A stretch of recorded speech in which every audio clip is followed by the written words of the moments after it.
Hello প্রিয় শিক্ষার্থী বন্ধুরা, তোমাদের সবাইকে স্বাগত জানাচ্ছি আমাদের জাগ্রত বিজ্ঞান ইউটিউব চ্যানেলে। তো আজ আমরা পদার্থবিজ্ঞানের কিছু গুরুত্বপূর্ণ টপিক নিয়ে আলোচনা করতে যাচ্ছি। তো আজকে আমাদের আলোচনার টপিক হচ্ছে ভেক্টর, মানে আলোচনার বিষয়টা হচ্ছে ভেক্টর, এবং টপিক দুইটা আমরা বোর্ডে দেখতে পাচ্ছি। প্রথম টপিকটা হচ্ছে ডট গুণন আর দ্বিতীয়টা হচ্ছে ক্রস গুণন। তো এই দুটো টপিকই আমাদের এইচএসসি পরীক্ষা এবং অ্যাডমিশন টেস্টের জন্য খুবই গুরুত্বপূর্ণ দুটো টপিক, কারণ এইখান থেকে প্রত্যেক বছরই মানে এমসিকিউ প্লাস রিটেন অনেক বড় বড় প্রশ্ন এবং তাছাড়া অনেক গুরুত্বপূর্ণ প্রশ্ন এখান থেকে আসে। সো আজকে আমরা এই দুটো টপিক নিয়ে বিস্তারিতভাবে আলোচনা করব। তো শুরুতে আমরা আলোচনা করবো হচ্ছে ডট গুণন নিয়ে। ডট গুণন, তো ডট গুণনের আরেকটা নাম হচ্ছে স্কেলার গুণন। ডট গুণনের আরেকটা নাম হচ্ছে স্কেলার গুণন। তো স্কেলার গুণন কথাটার মানে হচ্ছে আসলে দুইটা ভেক্টরকে যেই পদ্ধতিতে গুণ করলে একটা স্কেলার রাশি পাওয়া যায়। আমি কি বলেছি? দুইটা ভেক্টরকে গুণ যেই পদ্ধতিতে গুণ করলে একটা স্কেলার রাশি পাওয়া যায় তাকে আমরা বলি হচ্ছে স্কেলার গুণন, এবং এইটাকে আমরা সাধারণত ডট গুণন দ্বারা প্রকাশ করে থাকি। কিভাবে প্রকাশ করা হয়? আমি মনে মনে চিন্তা করতেছি এ হচ্ছে একটা ভেক্টর, আর মনে মনে চিন্তা করতেছি বি হচ্ছে আরেকটা ভেক্টর। সো এদেরকে আমি যদি ডট গুণন করি তাহলে আমি কিভাবে প্রকাশ করবো সেটাকে? মাঝখানে এরকম একটা ডট চিহ্ন দিব। তো এটা পরীক্ষা মানে এটা হচ্ছে বিজ্ঞানীরা করেছেন এবং পরীক্ষা করেছেন, এবং এটার মাধ্যমে তারা দেখেছেন যে এ এবং বি এই দুটোকে আমি যদি ডট গুণন করি, ধরে নিলাম এ হচ্ছে এ ভেক্টরটা হচ্ছে এরকম দেখতে আর বি ভেক্টরটা হচ্ছে এরকম দেখতে, ঠিক আছে? এবং এদের মধ্যবর্তী আমি একটা কোণ দিয়ে দিলাম হচ্ছে থিটা। সো এখন যদি আমি এই দুইটা ভেক্টরকে ডট গুণন করি তাহলে এই রেজাল্ট আসবে এরকম: এ ডট বি সমান এ ভেক্টরের মান এর সাথে গুণ হবে হচ্ছে বি ভেক্টরের মান, এবং এর সাথে গুণ হবে এদের যে মধ্যবর্তী কোণ তার কোসাইন বা কজ। সো আমরা যদি দুইটা ভেক্টরকে ডট গুণন করি তাহলে আমরা তার রেজাল্টটা কিরকম ভাবে পাচ্ছি? এ ভেক্টরের মান ইন্টু বি ভেক্টরের মান ইন্টু হচ্ছে তাদের মধ্যবর্তী কোণের কজ। যেমন আমি যদি একটা উদাহরণ দিই, আমি মনে মনে চিন্তা করলাম একটা ভেক্টর আমার কাছে আছে 10 নিউটন আর একটা ভেক্টর আমার কাছে আছে হচ্ছে 5 নিউটন, এবং এদের মধ্যবর্তী কোণের মানটা হচ্ছে 60 ডিগ্রি। তো আমি যদি এখন তোমাকে বলি যে এই দুইটাকে ডট গুণন করলে কি হবে, তাহলে এটার অ্যান্সারটা কি হবে? আমি এই ভেক্টরটাকে এ ধরছি, এই ভেক্টরটাকে বি ধরছি। সো এখন আমি যদি ডট গুণন করি তাহলে ফর্মুলা অনুযায়ী এ ডট বি সমান সমান হবে কি এ ভেক্টরের মান, তাহলে মানটা তো এখানে দেওয়া আছে 10ই, সো এখানে আমি 10 বসিয়ে দিব। তারপরে আমি বসাবো হচ্ছে বি ভেক্টরের মান, কত দেওয়া আছে? 5 ইন্টু এদের মধ্যবর্তী কোণের কস, তাহলে মধ্যবর্তী কোণটা 60 ডিগ্রি, তাহলে আমি এখানে কত বসাবো? cos 60 degree. সো এটা যদি আমি হিসাব করি 50 ইন্টু হাফ, অর্থাৎ এটার অ্যান্সার চলে আসে হচ্ছে 25 নিউটন। তার মানে এই দুটো ভেক্টরকে আমরা যদি এখন ডট গুণন করি তাহলে অ্যান্সারটা আসতেছে 25। সো এটা ছিল হচ্ছে একটা বেসিক আলোচনা ডট গুণন সম্পর্কে, বাট আসলে ডট গুণন পরীক্ষার সময় কিভাবে আসে সেটা এখন আমরা একটু আলোচনা করব। ওকে, তো এখন আমরা তাহলে দুইটা ভেক্টর ডট গুণন শিখবো, এবং সিস্টেমটা হচ্ছে ত্রিমাত্রিক ভেক্টরের ডট গুণন। ত্রিমাত্রিক ভেক্টর কি আমরা গত ভিডিওগুলোতে আলোচনা করেছিলাম, যে ভেক্টরে তিনটা মাত্রা থাকবে, অর্থাৎ এক্স ওয়াই জেড তিনটা অক্ষ বরাবর আমরা তিনটা একক ভেক্টর পাবো। তো আমরা দেখতে পাচ্ছি এই ভেক্টরটা দেখতে পাচ্ছি এখানে দেওয়া আছে 2i - 3j + 4k, দ্বিতীয় ভেক্টরটার মধ্যে আছে 5i - 4j - 3k। সো আমার কাছে দুইটি ত্রিমাত্রিক ভেক্টর আছে। এখন ভেক্টরগুলো ত্রিমাত্রিক না হয়ে অন্য যে কোনো মাত্রিক হতে পারে, দ্বিমাত্রিকও হতে পারে, একমাত্রিকও হতে পারে, আমরা যে কোনো ভেক্টরই আসলে ডট গুণন করতে পারি। তো আমরা আগে একটা ত্রিমাত্রিক দিয়ে শিখি কিভাবে ডট গুণন করতে হয়। সিস্টেমটা কি? তো এ ডট বি সমান, এটা আমরা মনে রাখবো, প্রথমে আমি এই দুটো ভেক্টরের মানটা বসাবো। তো প্রথমে বসাই 2i - 3j প্লাস হচ্ছে 4k, এটা হচ্ছে একটা ভেক্টর। ডট গুণন দিয়ে 5i - 4j - 3k। সো আমি ডট গুণন করবো কিভাবে, এটা আমাদের মনে রাখতে হবে। আই এবং আই গুণ করতে হবে, জে এবং জে গুণ করতে হবে, কে এবং কে গুণ করতে হবে। বাদ বাকিগুলো আমি গুণ করবো না, কারণ বাদ বাকিগুলো তুমি যদি গুণ করো, যেমন আই এর সাথে যদি জে গুণ করো তো সেটার মান 0 হয়, জে এর সাথে যদি কে গুণ করো 0 হয়, মানে একটার সাথে অন্যটা গুণ করলে ডট গুণন করলে 0 হয়। সেই কারণে আমরা আই আই গুণ করবো, জে জে গুণ করবো, আর কে কে গুণ করবো। কিভাবে করবো দেখো, প্রথমে যদি এই যে এই আই এর সাথে আই গুণ করি, যার সংখ্যাটা গুণ করবো, ঠিক আছে, চিহ্ন সহ, তাহলে +2 + 5 গুণ করলে কত হবে? +10 -3 - 4 গুণ করলে মাইনাস মাইনাস প্লাস 3 4 12 +4 - 3 গুণ করলে 3 4 12। সো এই দুটো কাটা চলে যাচ্ছে এবং এখান থেকে আমি অ্যান্সার পেয়ে যাচ্ছি হচ্ছে +10। সো আমি যদি একটু এর পাশে আসি তাহলে এইটাই হচ্ছে আমাদের আসলে দুইটা ভেক্টরের ডট গুণনের মান। তাহলে এইভাবে যদি আমাদের কাছে ত্রিমাত্রিক ভেক্টর দেওয়া থাকে তাহলে আমি এইভাবে ডট গুণন করব। এখন ধরে নাও এই ভেক্টরটা ত্রিমাত্রিক না হয়ে একটা ভেক্টর দ্বিমাত্রিক আর একটা ভেক্টর ত্রিমাত্রিক, ধরে নাও এরকম। এখন ভেক্টরটা আমরা যে ভেক্টরটা দেখতে পাচ্ছি এরকম দেখতে। এখন কিভাবে ডট গুণন করব? সো আগের মতোই এখানে আমরা জাস্ট 4kটা থাকবে না, তখন আমাদের ভেক্টর জাস্ট দেখতে এরকম হবে। এখন রেজাল্টটা তাহলে কি হবে সেটা আমরা একটু বিবেচনা করি। তো আমি কি বলেছিলাম, আই এর সাথে আই, জে এর সাথে জে, কে এর সাথে কে গুণ করতে হবে, তাই না? তো আমরা ওই কাজটাই করব। প্রথমে এখানে 2 আছে 5 আছে, গুণ করলে হবে 10 -3 - 4 গুণ করলে মাইনাস মাইনাস প্লাস 12। এখন খেয়াল করে দেখো এখানে কিন্তু কে নাই, এখানে আবার কে আছে। তো যখন দেখবো যে এরকম একটা মিলে যাচ্ছে কিন্তু এখানে একটা নাই, ওটা আর আমার গুণ করার প্রয়োজন নাই, ওটা আমাদের হিসাব থেকে বাদ চলে যাবে। সো এই 3 এর সাথে কিন্তু গুণ করার কেউ নাই, সো এটা বাদ। সো আমরা এখন এটি হবে হচ্ছে আমাদের অ্যান্সার 22। আমরা আশা করি বুঝতে পেরেছি। সো এইভাবে আমরা সাধারণত দুইটা ত্রিমাত্রিক ভেক্টর দেওয়া থাকলে তাকে আমরা ডট গুণন করব।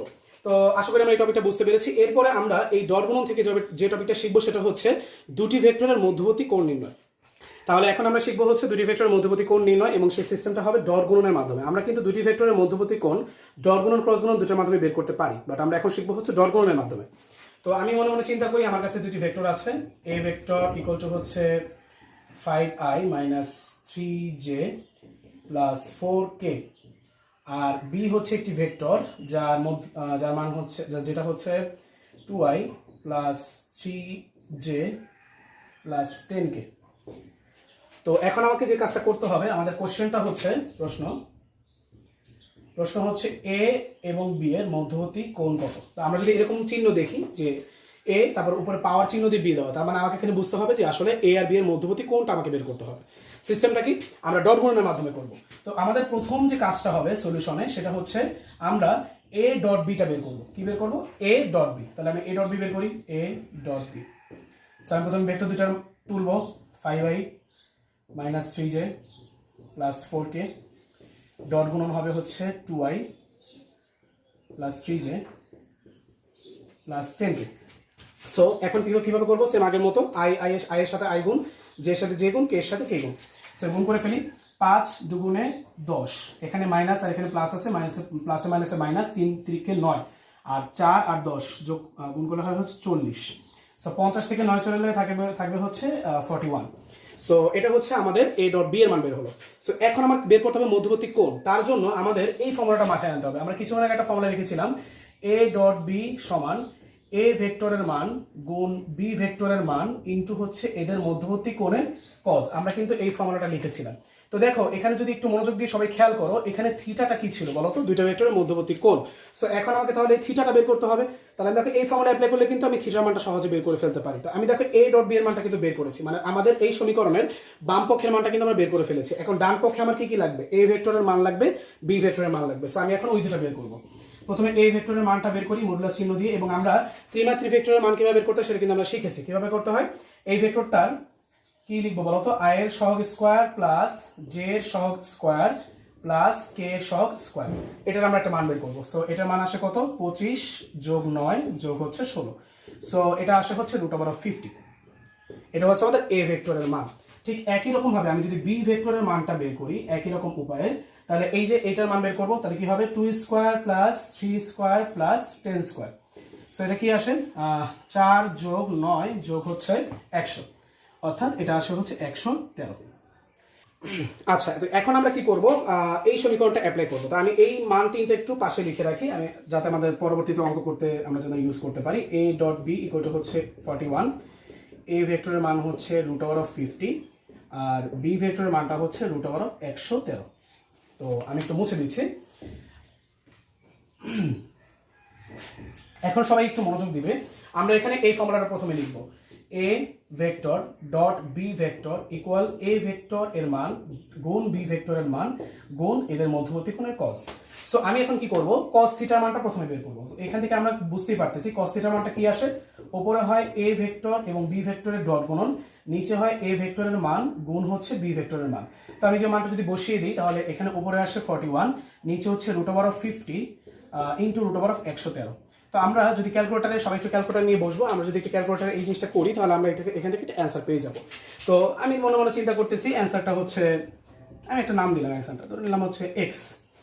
একটা অ্যান্সার বের হবে এখান থেকে, ঠিক আছে? সো তোমাকে বের করতে হবে কিন্তু থিটার মানটা, ঠিক আছে? তো এখন তুমি কি করবা? কসটাকে ওই জায়গায় নিয়ে যাবা, তাহলে কস ডান পাশে চলে আসলে কস ইনভার্স হয়ে যায়, আর ভিতরে যে তুমি মানটা বের করছো এক্স, সেই মানটা তুমি বসিয়ে দিবা, ক্যালকুলেটর নিবা, শিফট চেপে কস দিয়ে এই মানটা ক্লিক করবা, তাহলে তুমি এখান থেকে একটা অ্যাঙ্গেলের মান পেয়ে যাবে। ধরুন অ্যাঙ্গেলের মান হচ্ছে এত ডিগ্রি, এরকম একটা মান তুমি পেয়ে যাবে। সো এই যে সিস্টেমটা আমরা এখন দেখলাম, এটাই হচ্ছে আসলে দুইটা ভেক্টরের মধ্যবর্তী কোণ নির্ণয়ের ফর্মুলা। তো আশা করি আমরা বুঝতে পেরেছি। তো আমাদের যখন এরকম দুইটা ভেক্টরের মধ্যবর্তী কোণ বের করতে বলবে, আমরা প্রথমে দুইটা ভেক্টরকে ডট গুণন করব, আলাদা আলাদাভাবে দুইটা ভেক্টরের মান বের করব, তারপরে এই ফর্মুলা অ্যাপ্লাই করে দিয়ে আমরা থিটা মানটা বের করে ফেলবো, ঠিক আছে? তো এটা হচ্ছে আমাদের ডট গুণনের আলোচনা। ওকে গাইস, তাহলে এখন আমরা যেটা নিয়ে আলোচনা করব সেটা হচ্ছে ক্রস গুণন। ক্রস গুণনের আরেকটা নাম হচ্ছে ভেক্টর গুণন। ভেক্টর গুণন কথাটার মানে হচ্ছে, আমরা যদি স্কেলার গুণনের সাথে কম্পেয়ার করি তাহলে কিন্তু আমরা মানেটা বুঝতে পারবো। স্কেলার গুণন কাকে বলে? দুটি ভেক্টর রাশিকে যে পদ্ধতিতে গুণ করলে একটা স্কেলার রাশি পাওয়া যায়। আর ভেক্টর গুণন বা ক্রস গুণন মানে হচ্ছে দুইটা ভেক্টর রাশিকে যে পদ্ধতিতে গুণ করলে আমি আরেকটা ভেক্টর রাশি পাবো তাকে আমরা বলবো হচ্ছে একটা, মানে সেই পদ্ধতিটাকে আমরা বলবো হচ্ছে ক্রস গুণন বা ভেক্টর গুণন। তো কিভাবে করা হয় সেটা আমি যদি তোমাদের একটু বলি। ধরো আমার কাছে একটা ভেক্টর আছে এ আর একটা ভেক্টর আছে বি, আমি এদেরকে ক্রস গুণন করব। সিস্টেম হচ্ছে আমার এখানে ক্রস চিহ্ন দিতে হবে এবং এটা বের করার সিস্টেমটা হচ্ছে আগের মতোই অনেকটা, এ ভেক্টরের মান গুণ বি ভেক্টরের মান গুণ, আগে যেমন আমাদের ডরগণের সময় দুইটা ভেক্টরের মধ্যবর্তী কোণের কস ছিল বা কোসাইন ছিল, এখানে আমাকে দুইটা ভেক্টরের মধ্যবর্তী কোণের সাইন লিখতে হবে। মানে আমি যদি মনে মনে চিন্তা করি দুইটা ভেক্টর এরকম, একটা ভেক্টর হচ্ছে এ আর একটা ভেক্টর হচ্ছে বি, এবং আমাকে মনে অবশ্যই চিন্তা করে নিতে হবে এরা একটা সারফেসে আছে, মানে একই তলে আছে। মানে এই যেমন এই যে এ আর বি, আমরা যদি বোর্ডটাকে একটা সারফেস কল্পনা করি তাহলে দেখো তো এ আর বি কি একটা তলে আছে না? এ ভেক্টরটা এই বোর্ডের এদিকে চলে যাচ্ছে, বি ভেক্টরটা বোর্ডের এদিকে চলে যাচ্ছে এবং এদের মধ্যে একটা কোণ আছে। এদেরকে আমি যদি ক্রস গুণন করি তাহলে তার ফর্মুলাটা কি হবে? এ ক্রস বি সমান এ ভেক্টরের মান ইন্টু বি ভেক্টরের মান ইন্টু এদের মধ্যবর্তী কোণের সাইন। এখন আমি কিন্তু বলেছিলাম ক্রস গুণন করলে কিন্তু আমরা একটা ভেক্টর রাশি পাই, তাই না? সো এই যে রাশিটা আমরা পাচ্ছি এটা কিন্তু একটা ভেক্টর রাশি। তো এখানে অবশ্যই এই ভেক্টর রাশি একটা দিক থাকবে। সো সেই দিকটাকে প্রকাশ করার জন্য একটা একক ভেক্টর দেওয়া হয়। একক ভেক্টরটা হচ্ছে ইটা, মানে এই একক ভেক্টর দ্বারা আসলে আমাদের এই যে এ ক্রস বি যেটা, এইটার দিকটাকে প্রকাশ করে। প্রশ্ন হচ্ছে এ ক্রস বি এর দিকটা কোন দিকে হবে, সেটা কিন্তু আমাদের একটু গুরুত্বপূর্ণ একটা কথা। এটা মনে রাখবে তোমরা সবাই, এ এবং বি যেই তলে অবস্থান করছে সেই তলের বরাবর লম্ব বরাবর বাইরের দিকে অথবা ভেতরের দিকে এই এ ক্রস বি টা কাজ করবে। মানে এ ক্রস বি ভেক্টরটার ডিরেকশনটা হবে হচ্ছে এ বি তলের বা এ বি এর সারফেসের লম্ব বরাবর বাইরের দিকে অথবা লম্ব বরাবর ভেতরের দিকে। তা আমি এটা বুঝতেই পারতেছি কিন্তু, তাই না? এই যে দেখো এ ভেক্টরটা আর বি ভেক্টরটা কিন্তু এরকম ভাবে বোর্ডের উপরে আছে, তাই না? তো এদের ক্রস গুণন করার পর আমি যে ভেক্টরটা পাচ্ছি এ ক্রস বি, এটা একটা ভেক্টর, আমি এটা একটা নাম দিলাম, এটাকে আমি সি ভেক্টর নাম দিলাম, ঠিক আছে?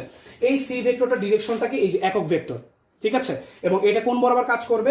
এই দুইটার তল বরাবর, হয় লম্ব বরাবর বাইরের দিকে অথবা লম্ব বরাবর ভেতরের দিকে। সো আমরা আশা করি এই জিনিসটা বুঝতে পেরেছি। তো এটাই হচ্ছে আমাদের ক্রস গুণন করার সিস্টেম। এখন আমরা যদি এইটাকে মান আকারে প্রকাশ করি তখন এই জিনিসটা দেখতে কিরকম হবে? এরকম হবে দেখতে। খেয়াল করবো সবাই, এ ক্রস বি এইটার মান। এখন খেয়াল করো, যখন আমি মান আকারে প্রকাশ করব তখন কিন্তু আর এই একক ভেক্টরটা থাকতেছে না। কারণ কি? মান আকারে প্রকাশ করা মানে হচ্ছে তখন সেটা স্কেলারে পরিণত হয়ে যাচ্ছে। এই কারণে তখন এইটার ফর্মুলা হবে এ ভেক্টরের মান ইন্টু বি ভেক্টরের মান ইন্টু এদের মধ্যবর্তী কোণের সাইন, তখন আর একক ভেক্টরটা থাকবে না। তো এই দুটো ফর্মুলা আমাদের মাথায় রাখতে হবে ক্রস গুণনের জন্য। তো আমরা আশা করি বুঝতে পেরেছি। এখন দুইটা ত্রিমাত্রিক ভেক্টরকে কিভাবে ক্রস গুণন করতে হয় সেটা এখন আমরা একটু দেখবো। তো আমি মনে মনে দুইটা ভেক্টর চিন্তা করতেছি। এই ভেক্টর হচ্ছে 5i minus 3j plus 4k, আর আরেকটা ভেক্টর হচ্ছে বি, এটা হচ্ছে 2i plus 3j minus 10k। তো এরকম দুটো ভেক্টর আমার কাছে আছে। এখন আমি কি করব? এদেরকে ক্রস গুণন করব। তো ক্রস গুণন করার সবচেয়ে সহজ সিস্টেম হচ্ছে, মানে সহজে আমি যদি বলি, ক্রস গুণনের সিস্টেমটা হচ্ছে আমরা উচ্চতর গণিতে যদি নির্ণয়কের অঙ্ক করে থাকি সেই নির্ণয়কের সিস্টেম আমাকে করতে হবে। প্রসেসটাকে আমি তোমাদের বলি। তো আমি প্রথমে কি করব? এ ক্রস বি। তো এখানে আমাকে কি করতে হবে জানো? এখানে আমাকে একটা নির্ণয়ক তৈরি করতে হবে। নির্ণয়কটা কিভাবে তৈরি করব? প্রথম যে রো বা প্রথম যে সারি সেখানে আমরা দিব হচ্ছে আই জে কে। সাজানোর সিস্টেমটা সবাই একটু মনোযোগ দিয়ে খেয়াল করি। এখানে কি বলেছি আমি? এ ক্রস বি যখন আমি করব তখন আমি একটা নির্ণয়ক তৈরি করব। নির্ণয়কের প্রথম সারিতে থাকবে হচ্ছে আই জে কে, এটা ফিক্সড অলওয়েজ, সব সময় প্রথম সারিতে থাকবে হচ্ছে আই জে কে। দ্বিতীয় সারিতে হচ্ছে প্রথম ভেক্টরের আই জে কে যে সহগগুলো সেগুলো বসাবো। তাহলে প্রথম সারিতে প্রথম ভেক্টরের আই জে কে সহগগুলো কি কি আছে? 5 আছে, -3 আছে, আর হচ্ছে 4 আছে। আর দ্বিতীয় ভেক্টরের সহগগুলো আবার বসাবো নিচের সারিতে। তাহলে 2 3 -10। তো এইভাবে আমাকে প্রথমে একটা নির্ণয় তৈরি করতে হবে। নির্ণয় তৈরি করা শেষ, এরপর আমাকে যে কাজটা করতে হবে সেটা হচ্ছে বিস্তার করতে হবে। তো বিস্তারটা আমরা এখন একটু করি। খেয়াল করি, প্রথমে আই নিব। এটা হচ্ছে বিস্তার করার সিস্টেম। মানে আমাকে প্রথমে আই বরাবর বিস্তার করতে হবে, জে বরাবর বিস্তার করতে হবে, তারপরে কে বরাবর। তো এটা মনে রাখবো, যখন আমরা বিস্তার করবো তখন আমরা চিহ্নের একটা ভেজাল আছে, চিহ্নটা সবাই একটু খেয়াল রাখবে। এটা হবে প্লাস, এটার চিহ্ন হবে মাইনাস, আর এটা চিহ্ন হবে হচ্ছে প্লাস। তো এইভাবে আমরা সাধারণত বিস্তারটা করে থাকি।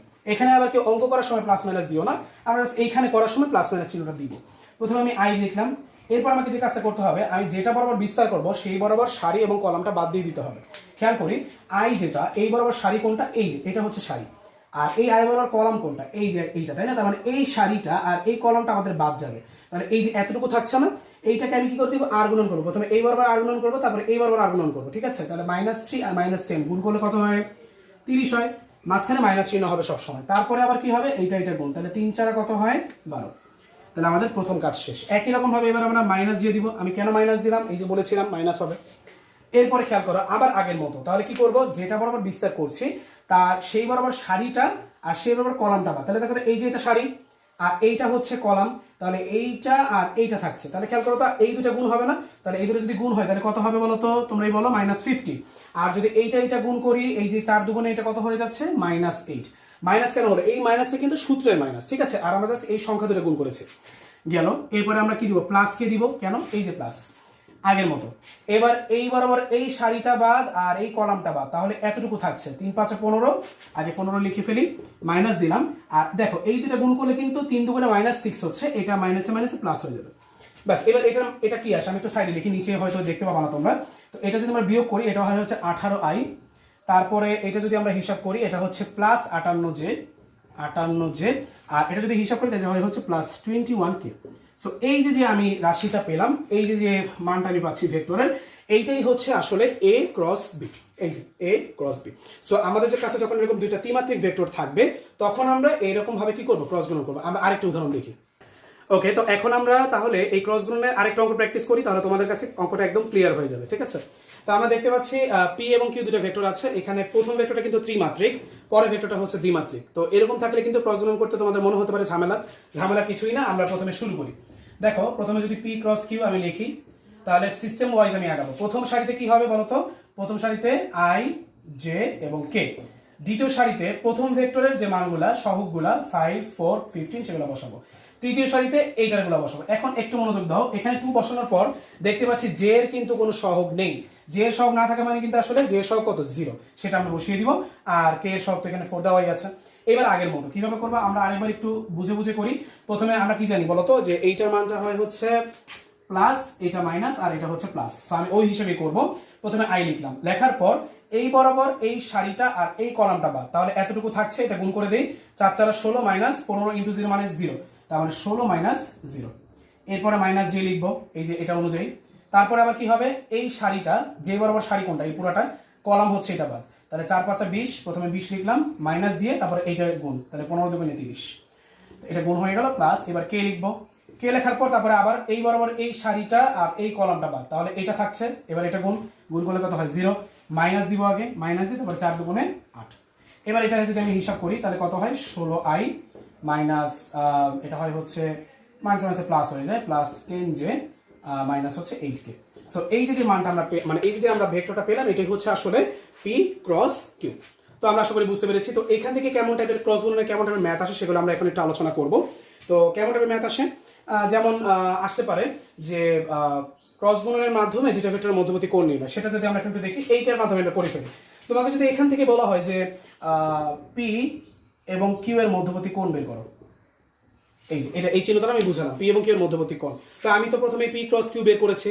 এখন আমাদের ফর্মুলা কি, আমি একটু ফর্মুলাটা এখানে লিখি। ফর্মুলাটা কি ছিল আমাদের, ছিল হচ্ছে এরকম যে এ ক্রস বি, আমরা দ্বিতীয় ফর্মুলাটা ইউজ করবো, ঠিক আছে। দ্বিতীয় ফর্মুলাটা কি ছিল, এ ক্রস বি এর মান সমান এ ভেক্টরের মান গুণ বি ভেক্টরের মান ইনটু মধ্যবর্তী কোণের সাইন, তাই না। তো এখন আমাকে কি করতে হবে, প্রথমে আমাকে বাম পক্ষের এই মানটা বের করতে হবে। দেখো তো আমি এই মানটা বের করেছি পি ক্রস কিউ, এখন পি ক্রস কিউ এর মানটা আগে বের করে নিব, তারপরে আমি এ আর বি ভেক্টরের মান আলাদা আলাদাভাবে বের করবো, তারপরে এই ফর্মুলার মধ্যে বসিয়ে দিব।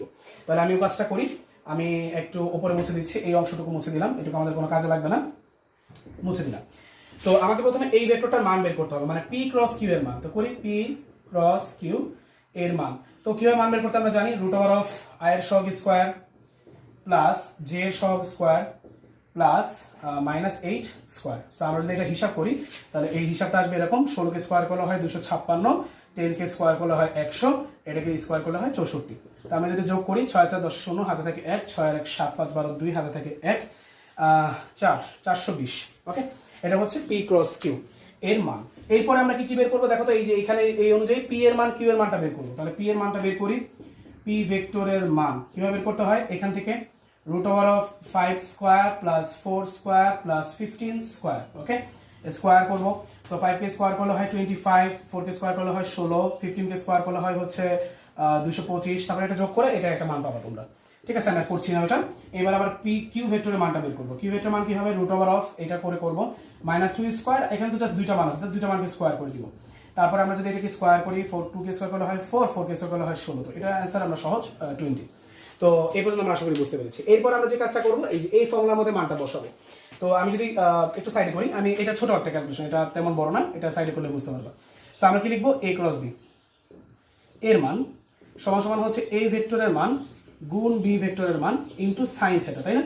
সো এখন আমি যদি এখান থেকে তোমরা বুঝতেই পারতেছো সাইন থিটার মানটা কত আসবে বলো তো। উপরে হবে হচ্ছে a ক্রস b এর মান, আর নিচে হবে হচ্ছে a ভেক্টরের মান গুণ হচ্ছে ক্রস চিহ্ন না দিই, গুণ হচ্ছে b ভেক্টরের মান। এবার তোমরা কি করবা, এই যে কিছুক্ষণ আগে তোমরা যে মানগুলো পেয়েছো সেই মানগুলো এখানে বসিয়ে দিলে তোমরা এখানে একটা মান পাবো, ধরে নিলাম সেই মানটা হচ্ছে x। তারপর তুমি যদি এখান থেকে থিটা মানটা বের করতে চাও তাহলে কি হবে, সাইন ইনভার্স x। তার মানে তুমি এখান থেকে শিফট চেপে সাইন দিলো ক্যালকুলেটরে, তারপর তুমি ক্যালকুলেশন করলে থিটা মানটা পেয়ে যাবে, মানে এই দুটো ভেক্টরের মধ্যবর্তী কোণ আমরা পেয়ে গেলাম। তো এই হচ্ছে আমাদের ক্রস গুণনের সিস্টেম। এখন ক্রস গুণন থেকে আরো অনেক কিছু পরীক্ষার সময় আসতে পারে, যেগুলো কি হতে পারে, যেমন আমি যদি তোমাকে বলি কোশ্চেনে যে p এবং q দ্বারা, কোশ্চেনটা সবাই একটু ভালো করে মনোযোগ দিয়ে শুনতে হবে। কোশ্চেনটা হচ্ছে p এবং q দ্বারা যদি একটা সামান্তরিকের দুটি সন্নিহিত বাহুকে নির্দেশ করে তাহলে ওই সামান্তরিকের ক্ষেত্রফলটা কি হবে। তো মনে রাখবে, যখন তোমার দুইটা ভেক্টর দ্বারা সামান্তরিকের সন্নিহিত বাহু, ত্রিভুজের সন্নিহিত বাহু এগুলো প্রকাশ করা হয় তখন ক্ষেত্রফল নির্ণয় করার জন্য কিছু ফর্মুলা আছে। তা আমি এটা মুছে দিচ্ছি, ফর্মুলাটা আমি তোমাদের লিখে দিচ্ছি। তো যদি এ বি, আমি একটু লিখে দিচ্ছি এখানে, এ আর বি দুটো ভেক্টর, এটা যদি সামান্তরিকের সন্নিহিত বাহু হয়, সামান্তরিকের সন্নিহিত বাহু যদি হয় তখন ওই সামান্তরিকের যে ক্ষেত্রফল সেটা বের করার ফর্মুলা হচ্ছে modulus of a cross b। তার মানে আমাকে কি করতে হবে বলতো, যখন দুইটা ত্রিমাত্রিক ভেক্টর দ্বারা, যে কোনো দুইটা ভেক্টর দ্বারা সামান্তরিকের দুটো সন্নিহিত বাহুকে নির্দেশ করবে, তখন আমি প্রথমে তাদের ক্রস গুণন করে তার মানটা বের করে ফেলবো। সেই মানটাই হবে হচ্ছে ওই দুইটা ভেক্টরের দ্বারা যে সামান্তরিকটা তৈরি হয়েছে তার ক্ষেত্রফল। সন্নিহিত বাহু তারা কি বুঝছে, পাশাপাশি দুইটা বাহু। যেমন ধরো এটা যদি আমাদের সামান্তরিক হয় তাহলে এইটা হবে হচ্ছে a ভেক্টর আর এটা হবে হচ্ছে b ভেক্টর, এরকম দুটো সন্নিহিত বাহু। ঠিক আছে, সো এটা হচ্ছে আমাদের কি হলো, সামান্তরিকের সন্নিহিত বাহুর ক্ষেত্রে। এখন আমি যদি মনে মনে চিন্তা করি যে এইটা সামান্তরিক না হয়ে এখন ত্রিভুজের সন্নিহিত বাহু হবে, আমি মনে মনে চিন্তা করছি এটা ত্রিভুজের সন্নিহিত বাহু। তো ত্রিভুজের সন্নিহিত বাহু হলে চিত্রটা কিরকম হবে, এটা ধরে নাও আমাদের ত্রিভুজ, তাহলে এটা হবে হচ্ছে আমাদের a ভেক্টর আর এটা হবে হচ্ছে b ভেক্টর। সো এখন যদি এখান থেকে আমাকে ত্রিভুজের ক্ষেত্রফল বের করতে বলে তাহলে ক্ষেত্রফলের ফর্মুলাটা হচ্ছে half into a cross b, half into a cross b। তার মানে আমাকে যদি বলে যে দুটি ভেক্টর দ্বারা ত্রিভুজের দুটি সন্নিহিত বাহুকে নির্দেশ করছে তাহলে ত্রিভুজের ক্ষেত্রফল কত, প্রথমে তুমি a ক্রস b বের করবা, তার মানটা বের করবা, তার সাথে হাফ গুণ দিবা, তাহলে সেখান থেকে আমি কি পেয়ে যাবো, ত্রিভুজের ক্ষেত্রফল পেয়ে যাবো। তা এটা গেল হচ্ছে ত্রিভুজের জন্য। আবার অনেক সময় এই a এবং b দ্বারা কিন্তু রম্বসের দুটি কর্ণ উল্লেখ করে দেয়। ঠিক আছে, রম্বসের কর্ণ, তাহলে আমি একটু লিখি রম্বসের কর্ণ। তো রম্বস কিরকম এটা আমরা জানি সবাই, আমি একটু সাইডে আঁকি। এটা হচ্ছে একটা রম্বস যদি হয়, এটা হচ্ছে দুটা কর্ণ, তাহলে এই ভেক্টরটা হবে হচ্ছে a আর এই ভেক্টরটা হবে হচ্ছে b। ঠিক আছে, সো এখন যদি এরকম দুটা কর্ণ দেওয়া থাকে তখন সেই ক্ষেত্রে আমরা কিভাবে করবো, সেম আগের ফর্মুলাই half into a cross b এর মান। যদি এরকম দেওয়া থাকে তখন আমরা কি করবো, a ক্রস b ক্রস গুণন করে হাফ করে দিব। সো সেখান থেকে আমি পেয়ে যাবো হচ্ছে ওই রম্বসের ক্ষেত্রফল। সো তোমাদের পরীক্ষার সময় সাধারণত এই তিনটাই আসে, তো তোমরা এই তিনটা টাইপের যে অঙ্কগুলো আছে সেগুলো বাসায় প্র্যাকটিস করবে। ওকে, তো আমরা আমাদের ভিডিওর লাস্ট পর্যায়ে চলে এসেছি। আমরা এখন শিখবো হচ্ছে যে দুটি ভেক্টর পরস্পর লম্ব এবং সমান্তরাল হওয়ার শর্ত। এটা তোমাদের পরীক্ষার জন্য খুবই গুরুত্বপূর্ণ একটা প্রশ্ন, এটা অনেকবার পরীক্ষার সময় এসেছে, তো এখন আমরা সেটাই প্র্যাকটিস করব। তো আমি চিন্তা করছি যে আমার কাছে দুটি ভেক্টর আছে, a একটা হচ্ছে 2i minus 3j plus 4k, আর একটা ভেক্টর হচ্ছে b, সেটা হচ্ছে i প্লাস 4, আচ্ছা i প্লাস 4j প্লাস হচ্ছে অন্যকে এটা মান দেওয়া যায়, আচ্ছা মনে মনে চিন্তা করলাম যে কোনো মান প্লাস 5k। এখন যদি তোমাকে বলা হয় যে এইরকম দুইটা ভেক্টর আমি তোমাকে দিলাম, দিয়ে বললাম যে এই দুটো ভেক্টর এর দুটো ভেক্টর পরস্পর লম্ব হওয়ার শর্ত কি, কি হওয়ার শর্ত, লম্ব হওয়ার শর্ত। তো লম্ব হওয়ার শর্ত বললে আমাকে আসলে এক্স্যাক্টলি কি করতে হবে সেই জিনিসটা আমরা এখন চেষ্টা করবো বোঝার। সো খেয়াল করো, লম্ব কথাটার মানে কি আসলে বলো তো, লম্ব কথাটার মানে হচ্ছে দুইটা ভেক্টরের মধ্যবর্তী কোণটা 90 ডিগ্রি হবে, তাই না? তো আমরা যদি এই যে আমরা যে ডট গুণনের যে ফর্মুলাটা শিখেছিলাম a ডট b সমান ab cos থিটা, তাই না, আমরা এরকম একটা ফর্মুলা শিখেছিলাম। সো এখানে যদি আমি যখন দুইটা ভেক্টর লম্ব হবে সেই লম্বের কোণটা যদি এখানে বসিয়ে দিই 90 ডিগ্রি, আমরা জানি কিন্তু cos 90 ডিগ্রি মান হচ্ছে 0, তার মানে তখন a ডট b এর মানটা জিরো চলে আসতেছে। তার মানে এই কথাটা দ্বারা আমরা আসলে কি বুঝছি, এই ক্যালকুলেশনটা দ্বারা আমরা আসলে বুঝতে পারতেছি যখন দুটি ভেক্টর পরস্পর লম্ব হবে তখন তাদের ডট গুণনের মানটা জিরো হবে। কি বললাম, দুটি ভেক্টর যখন লম্ব হবে পরস্পর তখন এদের ডট গুণনের মানটা শূন্য হবে। সো এই টাইপের ম্যাথ কিন্তু আমাদের পরীক্ষার সময় অনেক আসে তোমাদের। তাহলে তোমরা এই জিনিসটা মুখস্থ করে ফেলবে একেবারে, দুটি ভেক্টর পরস্পর লম্ব হওয়ার শর্ত হচ্ছে তাদের ডট গুণনের মানটা জিরো হতে হবে। তো অনেক সময় দেখা যায় যে দুটি ভেক্টর দিয়ে তোমাকে বলে যে এরা যদি পরস্পর লম্ব হয় তাহলে একটা অজানা রাশির মান তোমাকে বের করতে বলে। তো সেরকম একটা অঙ্ক আমরা যদি এখানে দেখি, ধরে নাও আমি এখানে বললাম যে এটা এম আছে, ঠিক আছে, আমি বললাম যে এটা হচ্ছে এম। এখন আমি যদি তোমাকে বলি যদি এ এবং বি পরস্পর লম্ব হয় তাহলে এম এর মান কত, তোমার অঙ্কটা হচ্ছে আমি কি বললাম, যদি এ এবং বি পরস্পর লম্ব হয় তাহলে এম এর মান কত। তাহলে কিভাবে করবো আমরা প্রথমে লম্ব হওয়ার যে শর্তটা সেটা অ্যাপ্লাই করবো। আমরা জানি দুটি ভেক্টর লম্ব হলে তাদের ডট গুণন কি হয়, শূন্য হয়। আগে আমি কি করবো, এদের ডট গুণনের মানটা বের করবো। তাহলে ডট গুণনের মানটা বের করি সবাই, আমরা কিছুক্ষণ আগে শিখেছি এ ডট বি সমান আমাদের কি করতে হবে, আই এর সাথে আই এর সহগ গুণ, তাহলে হবে 2m, জে এর সাথে জে এর সহগ গুণ -12, কে এর সাথে কে এর সহগ গুণ +20। সো এটা হচ্ছে আমাদের এ ডট বি। এখন শর্তটা কি লম্ব হওয়ার, আমি যদি ধরে নিই যে হ্যাঁ এই দুটো ভেক্টর পরস্পর লম্ব, তাহলে শর্তটা হবে এ ডট বি সমান 0। তাহলে আমি প্রশ্ন মতে লিখতে পারি, বা আমি এখানে বা দিয়ে 0 লিখে দিতে পারি। 0 হচ্ছে 2m মাইনাস, এটা যদি আমি বিয়োগ করি তাহলে এটা +8 হয়। এখান থেকে আমি যদি m এর মানটা বের করি তাহলে আমি দেখতে পাচ্ছি m এর মানটা কত চলে আসছে, -4। তার মানে আমি যদি এই জায়গাটায় m এর জায়গায় আমি যদি -4 বসিয়ে দিই, তখন যদি আমি এই দুটো ভেক্টরকে হিসাব করি তখন দেখবো কি এই দুটো ভেক্টরের মধ্যবর্তী কোণ 90 ডিগ্রি বা এরা পরস্পর লম্ব হবে এবং এদের ডট গুণনের মানটা তখন কি হবে, 0। সো এরকম টাইপের ম্যাথ কিন্তু আমাদের পরীক্ষার সময় প্রচুর আসে। সো আমরা এই ধরনের ম্যাথগুলো একটু প্র্যাকটিস করবো। এটা গেল হচ্ছে আমাদের কিসের শর্ত, লম্ব হওয়ার শর্ত। এরপরে আমাদের যেটা আসে সেটা হচ্ছে সমান্তরাল হওয়ার শর্ত। আমি একটু মুছে দিচ্ছি, এখানে আমরা লিখবো এখন হচ্ছে সমান্তরাল হওয়ার শর্ত। সমান্তরাল হওয়ার শর্ত। তো এবার আমরা এটাও আগের মতো করেই করবো। এখন একটু মনোযোগ দিয়ে খেয়াল করো তো, সমান্তরাল এই কথাটার মানে কি। ধরুন এই ভেক্টরটা এইভাবে যাচ্ছে আর একটা ভেক্টর এরকম ভাবে সমান্তরালে যাচ্ছে, তাই না, এটা হচ্ছে সমান্তরাল। তো সমান্তরাল কথাটার মানে কি আসলে, দেখো তো এদের মধ্যে কি কোনো কোণ আছে কি, কোণ কিন্তু নেই। তার মানে সমান্তরাল যখন হবে তখন আসলে থিটা মানটা কত ডিগ্রি হবে বলো তো, থিটা মানটা হবে হচ্ছে 0 ডিগ্রি। তো আমরা যদি একটা কাজ করি, এই মানটা আগের মানটা আমরা কোথায় বসেছিলাম, ডট গুণের ফর্মুলায়, এই মানটা আমি যদি ক্রস গুণের ফর্মুলার মধ্যে বসিয়ে দিই তাহলে দেখো তো কি হয়, a ক্রস b এর মান সমান ছিল হচ্ছে a ভেক্টর b ভেক্টর আর এর সাথে কি ছিল সাইন থেটা। তো আমি থেটার মানটা সমান্তরালের জন্য কত ডিগ্রি বসাবো, 0 ডিগ্রি। তাহলে 0 ডিগ্রি বসালে অ্যান্সারটা কত চলে আসছে, 0। তার মানে আমি বলতে পারি যখন দুটি ভেক্টর পরস্পর সমান্তরাল হবে অর্থাৎ এদের মধ্যবর্তী কোণটা 0 ডিগ্রি হবে, তখন এদের ক্রস গুণনের মানটা 0। তার মানে যখন দুটি ভেক্টর পরস্পর সমান্তরাল হবে তাদের ক্রস গুণনের মানটা আমরা কি ধরতে পারি, 0 ধরতে পারি। অথবা যদি দুটি ভেক্টরের মানটা ক্রস গুণন এর মানটা 0 চলে আসে তাহলে আমি উল্টাভাবে বলতে পারি হ্যাঁ যে ভেক্টর দুটি পরস্পর সমান্তরাল। তাহলে আমরা যদি এইটার জন্যই করি সেম কাহিনী, আমি যদি এখন তোমাকে বলি যে m এর মান কত হলে ভেক্টরদ্বয় পরস্পর সমান্তরাল হবে, তাহলে আমি কি করব, প্রথমে আমাকে যে কাজটা করতে হবে সেটা হচ্ছে যেহেতু ভেক্টরদ্বয় পরস্পর সমান্তরাল হওয়ার শর্ত হচ্ছে a ক্রস b এর মানটা 0, আগে আমাকে এখান থেকে কি বের করতে হবে, a ক্রস b। তো প্রথমে আসি আমরা a ক্রস বিটা বের করি, a ক্রস b। তো বের করলে কি হচ্ছে দেখো তো, আমরা আগের মতো করে করব। প্রথম সারিতে থাকবে i j k, পরের সারিতে থাকবে হচ্ছে 2 3 4, পরের সারিতে থাকবে হচ্ছে m 4 5। সো আমি যদি একটু তাড়াতাড়ি হিসাব করি, এটা প্রথমটা হয় হচ্ছে 15 4 16 মাইনাস 21, তাই তো, 21 15 16 31 মাইনাস 31i, এটা গেল। তারপরে হচ্ছে আমি যদি মাইনাস জে দিই তাহলে হচ্ছে 10 4m, এটা হয়। যদি প্লাস কে দিই তাহলে হয় হচ্ছে 8 3m, এরকম আসে, ঠিক আছে। সো আমরা দেখতে পাচ্ছি যে এখানে আমরা এরকম একটা মান পাচ্ছি। তো আমি কি বলেছিলাম দেখো তো, সমান্তরাল হওয়ার শর্ত হচ্ছে এই দুটোর মানটা কি হবে, এই দুটো ক্রস গুণনের মানটা কি হতে হবে বলো তো, 0 হতে হবে। সো আমি এখন কি করব, এই যে ক্রস গুণনে আমি যে মানটা বের করেছি এটাকে 0 ধরবো। তাহলে আমি লিখবো এখন প্রশ্ন মতে, আমি একটু মুছে দিই এটা, হ্যাঁ লিখবো প্রশ্ন মতে a ক্রস b এটা হচ্ছে 0, আমি ডিরেক্টলি এটা 0 ধরতে পারি। এখন তাহলে এটা 0 হবে, এটা আমি লিখে দিব -31i মাইনাস হচ্ছে j into 10 4m minus plus k into 8 3m সমান হচ্ছে 0। এটা আমি লিখলাম, আমি একটু পাশে করে মুছে দিচ্ছি। তো এখন আমাদের উদ্দেশ্য হচ্ছে কার মান বের করতে হবে বলতো, m এর মানটা বের করতে হবে, তাই না। সো এরকম টাইপের আসলে কিন্তু আমরা এরপরে যে কাজটা করবো সেটা হচ্ছে এই সমীকরণটার উভয় পাশে সহগ সমীকৃত করব। কি করব, সহগ সমীকৃত। খেয়াল করি এই পাশে আমাদের আয়ের কোনো আয়ের সহগটা কি -31, এই পাশে আয়ের কোনো সহগ নাই, তার মানে আয়ের সহগটা এই পাশে মানে ডান পাশে আয়ের কোনো সহগ নেই বিধায় আয়ের সহগ হচ্ছে 0। ওটা আমরা সমান করার প্রয়োজন নেই, আমরা জে এর সহগটা সমান করি। খেয়াল করো এখানে জে এর সহগ কত, আমি যদি একটু ভালো মতো চিন্তা করি, আমি যদি প্লাস জে এর সহগ চিন্তা করি, প্লাস জে এর সহগটা হচ্ছে এখানে মাইনাস এত, তাই না? আর এই পাশে প্লাস জে কোনো সহগ নেই, তার মানে জিরো। তার মানে আমি কি বলতে পারি বলতো, সহগ যদি আমি সমীকৃত করি, আমি একটু লিখবো বাংলায়, সহগ সমীকৃত করে পাই। তাহলে সহগ সমীকৃত করে কি পাচ্ছি বলতো, বাম পাশে প্লাস জে এর সহগটা হচ্ছে মাইনাস এত, তাহলে আমি লিখবো মাইনাস 10 মাইনাস 4m। আর এই পাশে কিন্তু জে এর কোনো সহগ নেই, মানে জিরো, মানে জে এর কোনো সহগ নেই, তার মানে আমি কি লিখতে পারি, জিরো।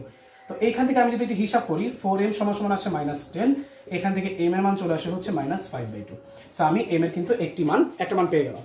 আবার এই পাশে দেখো কে এর সহগ এটা কত, 8 + 3m, এই পাশে 8 কে এর কোনো সহগ নেই, তার মানে আমি 8 + 3m সমান, এই পাশে যেহেতু কোনো সহগ নেই, এই পাশে 0 লিখতে পারি। সো এখান থেকে m এর মান চলে আসে হচ্ছে -8/3। সো খেয়াল করে দেখো, আমরা কিন্তু m এর দুইটা মান পাচ্ছি, একটা হচ্ছে -5/2 আর একটা হচ্ছে -8/3। সো এই হচ্ছে আমাদের দুইটা মান, যার জন্য কি হবে বলতো, এই দুটো ভেক্টর পরস্পর সমান্তরাল হবে, কারণ আমরা সমান্তরালের শর্ত ধরে নিয়েছিলাম। তার মানে m এর মান এত অথবা এত হলে ভেক্টরদের পরস্পর সমান্তরাল হবে। সো এই ছিল হচ্ছে আমাদের দুটি ভেক্টর পরস্পর সমান্তরাল হওয়ার শর্ত। তো দেখো অঙ্কটা একটু বড় হয়ে গেল না? যদি এই অঙ্কটা এমসিকিউতে আসে তাহলে কি হবে বলতো, অনেক করতে আমাদের সময় লেগে যাবে। এটা কিন্তু আমরা চাইলে একটা সহজ সিস্টেমে করতে পারি। কিভাবে? আমি এবার অন্য দুটো উদাহরণ নিই, এই দুটো উদাহরণ না নিয়ে অন্য কোনো উদাহরণ নিই।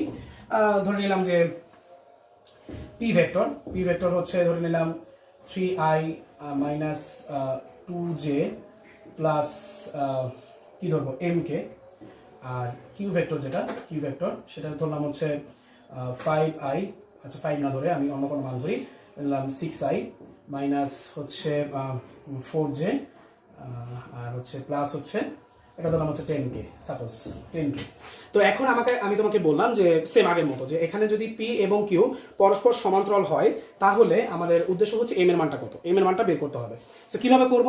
আগের মতো, কিন্তু এটাকে আমরা একটু সহজে করব। এমসিকিউ টাইপের অঙ্ক আসলে তো এত বড় করলে তোমার সময় লেগে যাবে। তো আমরা কিভাবে করব, মনে রাখবা সবসময়, যখন দুটি ভেক্টর পরস্পর সমান্তরাল হবে তখন এদের আই জে এবং কে এর অনুপাতগুলোকে আমি সমান বলতে পারি। তার মানে এইখান থেকে আমাকে যখন এম এর মানটা বের করতে বলবো, সংক্ষেপে কিভাবে করব, আই এর অনুপাতগুলো লিখবো, আই এর অনুপাত কি হবে 3/6 ইকুয়াল, জে এর মানগুলোর অনুপাতগুলো লিখবো, কত হবে -2/4, কে এর মানগুলোর অনুপাতগুলো লিখবো, কে এর মানের অনুপাতটা তাহলে কত হবে m/10। আমরা দুটো ভেক্টর সমান্তরাল হলে কিন্তু এই জিনিসটা লিখে ফেলতে পারি। তাহলে দেখো কত সহজ না? সো আমি কি লিখেছি 3/6 - 2/4 m/10, কখন? যখন সমান্তরাল হবে। সো এখান থেকে তুমি এখন যে কোনো একটা ধরতে পারো। তুমি যদি এইটা আর এইটাকে সমান ধরো তাহলে কি হচ্ছে দেখো তো, 3/6 সমান m/10, তাহলে এটা তুমি যদি কাটাকাটি করো 2 হচ্ছে, এখান থেকে তুমি m এর মান পেয়ে যাচ্ছ হচ্ছে 5। তাহলে তুমি যদি এই দুটোকে সমান ধরো তাহলে তুমি মান 5 পাচ্ছ। তুমি যদি এই দুটোকে সমান ধরো তাও দেখবা সেম মান আসবে। কিভাবে দেখো, -2/4 -2/4 ইকুয়াল টু যদি হয় হচ্ছে m/10, মাইনাস মাইনাস কাটা, এটাতে কাটলে 2, দেখো সেম মান আসতেছে, m এর মান আসতেছে 5। তো আমরা কিন্তু দুই ক্ষেত্রেই m এর মানটা কত পেয়ে যাচ্ছি বলো তো, 5। তার মানে এখানে যদি m এর মানটা 5 হয় তাহলে কিন্তু কি হবে বলতো, দুইটা ভেক্টর পরস্পর সমান্তরাল হবে। তাহলে এটা তোমরা কিন্তু শুধুমাত্র এমসিকিউর জন্য অ্যাপ্লাই করবে, ঠিক আছে? তোমরা যদি বোর্ড পরীক্ষার অঙ্কে আসে, তোমরা যদি এই সিস্টেমে অ্যাপ্লাই করো তাহলে আসলে একটু গ্রহণযোগ্যতা কম পায় আর কি। যদিও এটা সঠিক, বাট তারপরেও আমাদের ক্রস গুণন করার সিস্টেমটা করার মাধ্যমে মানে করলে ভালো হয়। বাট এমসিকিউ তার সাথে এভাবে করতে পারো। তো ঠিক আছে, তো এইটি ছিল হচ্ছে আমাদের ক্রস গুণনের সম্পর্কিত, ডট গুণন সম্পর্কিত যাবতীয় আলোচনা। তো যাই হোক, তো প্রিয় শিক্ষার্থীরা, আশা করি তোমরা আমি আজ যা বুঝালাম সেগুলো ভালো মতো বুঝতে পেরেছো। তো যদি তোমাদের কোনো প্রবলেম হয়, কোনো টপিক যদি বুঝতে অসুবিধা হয়, তাহলে তোমরা অবশ্যই আমাদের কমেন্ট বক্সের মাধ্যমে আমাদের সেটা জানিয়ে দিবে। এবং যদি আমাদের পড়ানোটা ভালো লেগে থাকে, যদি আমাদের ভিডিও ক্লাসটা ভালো লেগে থাকে, তাহলে অবশ্যই তোমরা এই ভিডিওটাকে লাইক করবে। যদি তোমাদের কোনো ফ্রেন্ড থাকে তাদের সাথে তোমরা শেয়ার করে দিবে, অবশ্যই শেয়ার করবে। কারণ এখন আমরা যদি করোনার একটা সময় চলছে, আমরা সবাই বাসায় বসে আছি, তেমন ভালো মতো পড়াশোনা আমাদের হচ্ছে না। তো যারা বাসায় বসে আছি তারা যদি বাসায় বসেও যেন ভিডিওটা আমরা দেখে কিছু শিখতে পারি, এই জন্য এটাই কিন্তু আসলে আমাদের প্রচেষ্টা। সো এটার জন্য তোমাদের কি করতে হবে, অবশ্যই বেশি বেশি শেয়ার করতে হবে। শেয়ার করে তোমাদের ফ্রেন্ডদের কাছে, তোমাদের জুনিয়রদের কাছে, সবার কাছে এটা পৌঁছে দিতে হবে। তো তোমরা এই কাজটা করবে, অবশ্যই সবাই ভিডিওটাকে শেয়ার করবে। এবং যদি তোমরা চ্যানেলে নতুন হও তাহলে অবশ্যই তোমরা চ্যানেলটাকে সাবস্ক্রাইব করবে।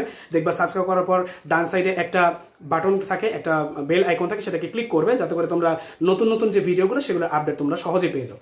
তো সব ঠিক আছে, তাহলে আজকে পর্যন্তই। তাহলে সবার সুস্থতা কামনা করে আজকে পর্যন্ত শেষ করছি। সবাইকে অসংখ্য ধন্যবাদ।